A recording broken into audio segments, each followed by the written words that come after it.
Welcome to the worst Ballon De Oro list, where we will be exposing this list for its hypocrisy, inconsistent measures, and bias. Number one, Rodri. How has Rodri gotten to number one after Spain won? And I understand Rodri, he was, a key part of getting them to the final. But when it came to winning the final, Rodri had no business getting any credit because at halftime he gets subbed out for Supamendi, and straight away, not even 3 minutes in, boom, Nico Williams scores 1-0. And then at the end of the game, obviously Spain ends up winning 2-1. Nothing to do with Rodri. Now, Rodri as well in club football, because for some reason many of these lists ride off recency bias.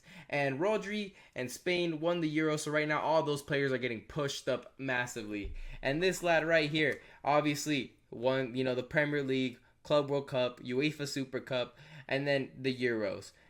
Now, the fact that this lad won Player of the Year for the Euros is crazy. When I understand he's an important part of the team, but there's other players as well that had a great Euros. It's just for the name, just that he's a Champions League winner. Rodri. Oh, we're gonna give it to him. If Rodri played still at Atletico Madrid, he doesn't win this award. 100%. 100%. If he was still at Atletico Madrid, he never wins this award. But if we go through this list, Vinicius number 2. How has Vinicius gotten 2 over Bellingham? I don't rate Bellingham. I don't support Real Madrid. I actually don't believe that Bellingham is as good as his, as the media is portraying him to be, as this, iconic, future legend of England. Many people think he's the future of England, that he's going to be the best player in England history. I don't believe none of that nonsense. He had a great year this year with over 40 goals and assists as a false nine. Meanwhile, Vinicius was playing more forward than him and has less stats. I understand that Jude Bellingham at the beginning of the season was boiling hot, and then Vinicius towards the end of the season got boiling hot, and they kind of were cold. They weren't hot at the same time. One was cold, one was hot, and people are saying because Vinicius was hotter towards the end of the season, he deserves to be here. But the thing is, this is a year-round thing, so we're not just gonna cut off whatever helps the agenda go through, like they're doing with Rodri here, because Jude Bellingham and Vinicius Jr., in my opinion, should be above Rodri. And I think Jude Bellingham should win this because he did better in international competition than Jude Bellingham, and he also has better stats, and he's won the same amount as Vinicius. And both of these two lads, beat Rodri in the Champions League quarterfinals, right? And that's completely ignored. I understand, Jude Bellingham faced Rodri in the Euros for half the game, and then, Spain ends up winning with Rodri on the bench, and Jude Bellingham gets an assist in that. Jude Bellingham gets an assist in the Champions League final and an assist in the Euro final. Meanwhile, what has Rodri done? Well, Rodri, on the other hand, subbed out at halftime when they end up winning without him. Supamendi came in and played better, lads. Played better. Now, in Jude Bellingham's case, obviously if he wins the Euro, 100% he wins it no matter what. But the fact that he's not being given it, and I don't even rate this lad. But Jude Bellingham will never have a season like he had this year, because obviously Mbappe is going to Real Madrid and he's going to go back to his number 8 position, right? He was a false nine. Obviously his stats went up, but he performed great. Gave them the league, gave him the Super Cup, gave him the Champions League, went to the Euro final, scored a bicycle in a key moment. Without that bicycle, England's season and the Euros is a complete, embarrassment of a season. And instead he saves them there in the Euro final. He ends up getting an assist, putting them back in when Cole Palmer scores that goal.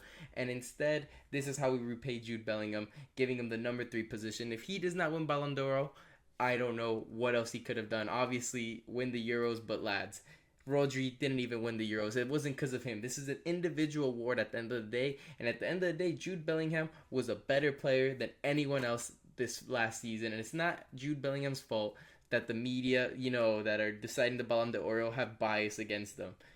Now, if we check over here, Danny Carvajal 4, I quite agree. I think it's perfectly set for Carvajal to be a 4th. Lautaro Martinez, I actually think he's a lot lower than he should be. And if you've seen my past videos, I'm not the biggest fan of Argentina and their footballing culture or whatever, but I think Lautaro Martinez should be in the top 3. So I'm going to say that. Toni Kroos perfectly at number 6. Now here's where the, Mbappe, we could put him here. Harry Kane, This is where I'm gonna get a little weird here, but this is the problem here. Yamal. So Yamal here, in my opinion, is being overrated. He won the Euros, right? Congratulations, you won the Euros at 17 years old. But you're being overly gassed. You want to know, this is a year-round award. This isn't just 7-game award. There is he won Young Player of the Season for the Euros. There's awards for just the Euros, right? And we can't translate that as the Ballon De Oro only because there is a full season for Yamal to do. To be able to be here. And I don't believe Yamal has been one of the best 20 players in the world this last season. 5 goals, 5 assists in La Liga. 5 goals, 5 assists in La Liga in 37 matches, and that gets you 12.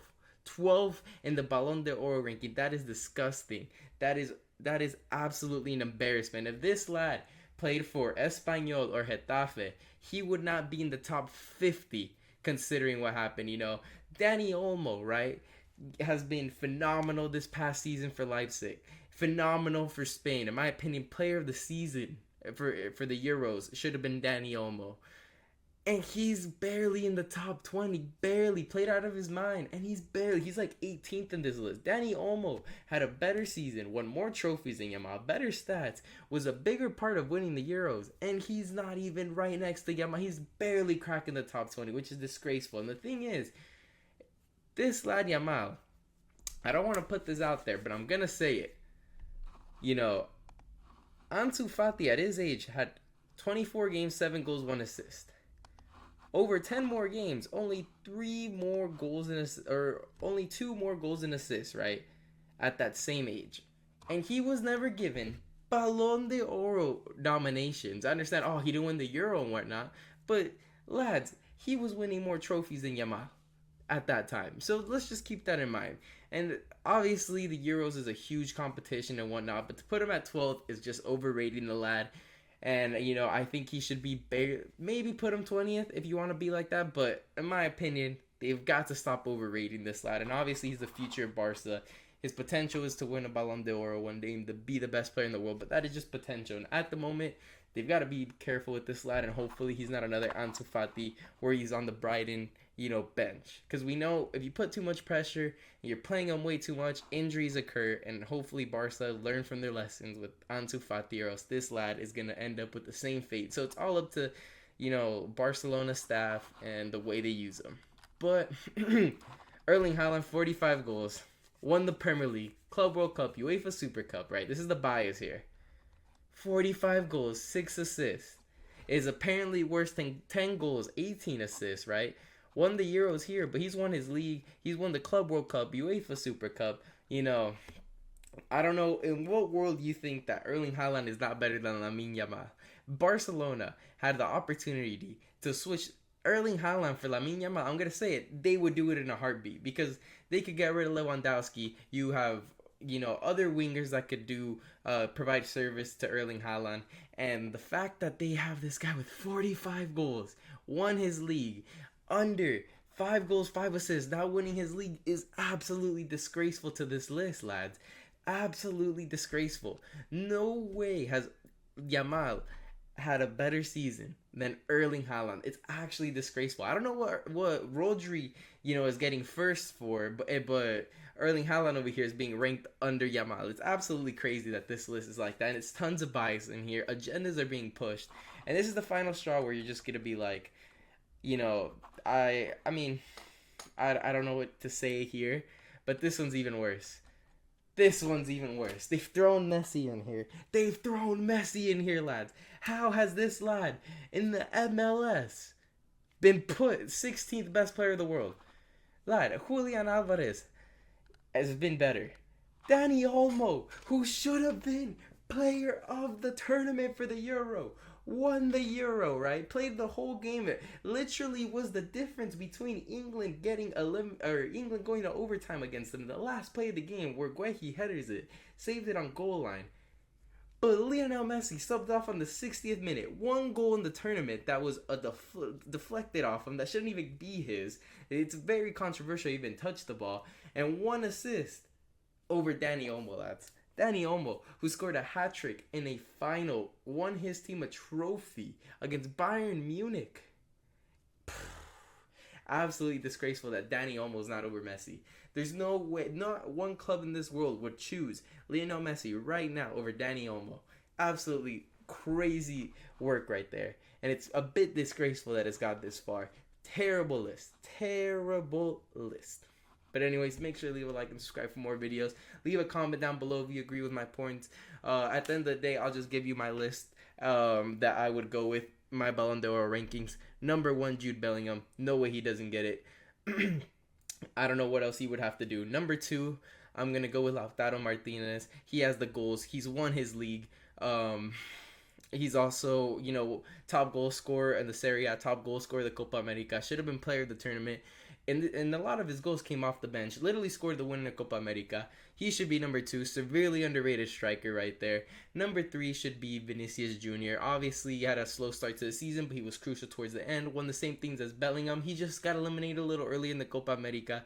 So that's why I put him all the way at number 3. Number 4 should be Dani Carvajal, because whatever Rodri's won, Carvajal's won, and even more. And if we're going off stats, no more stats, right? If we want to go give Rodri the Ballon d'Or because of, impact, well, Carvajal deserves to be above him because of the impact he's done. He scored a Champions League final goal, scoring the goal to win the tournament in the final as a right back. What more impact could he want? And number 5, you could put Rodri right there. But that's the real list. That is the most unbiased list.